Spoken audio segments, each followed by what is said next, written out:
A follow-up to Star Trek Vanguard, this latest adventure sees Captain Kirk and his crew thrust straight into the Taurus Reach and the mysterious happenings of Starbase 47. Focused around the research and protection of the highly classified Shedai Meta Genome, it is one of Starfleet's most vital installations.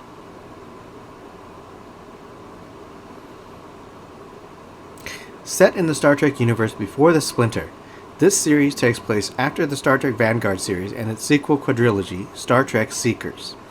Taking place towards the latter half of the 5-year mission, Kirk and crew enter an area of space that is the site of one of Starfleet's most secretive projects.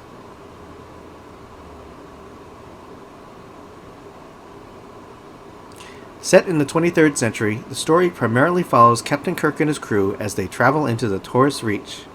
Met by the crew of the Sagittarius, they must collectively face off against Kang, one of the most feared warriors of the Klingon Empire.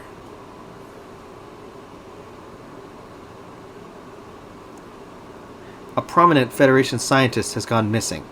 A consultant to Operation Vanguard, he possesses critical knowledge that the Klingons would love to have, and the Federation must keep out of their hands.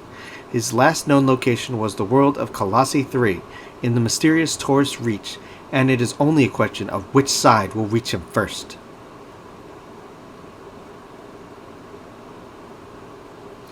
Anytime there's a follow-up to the Vanguard series, and especially one by David Mack, I am there. Now, I knew it would be a fun ride, but I had honestly not expected another Vanguard novel after the 4-part Seekers, so I was looking forward to what was coming next.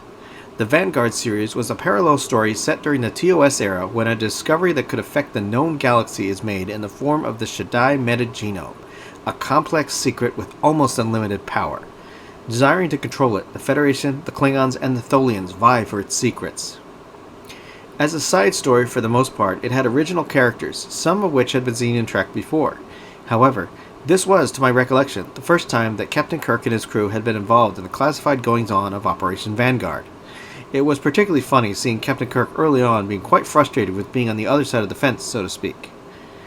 The story follows the Federation and the Klingons respectively going after rogue scientists on the surface of Colossi 3, and containing the issue before it gets out of hand. One of the most significant threats in the galaxy, it is one of the few topics on which the two rival powers can agree is a significant enough threat to warrant their cooperation.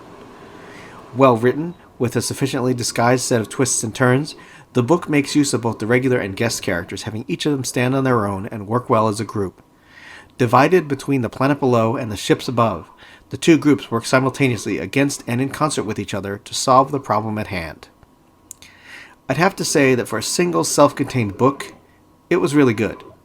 It told an interesting TOS-era story and made wonderful use of both the pre-existing characters and the series-specific material. I would love to see a limited series actually make the story a show. That's just how good Vanguard is. I think that the book did a good job of connecting the dots, making excellent use of the characters of Kang and Mara, and setting up the eventual alliance between the Federation and the Klingons, which, while still a long way off, showed here that even the most implacable enemies can work together when they have to.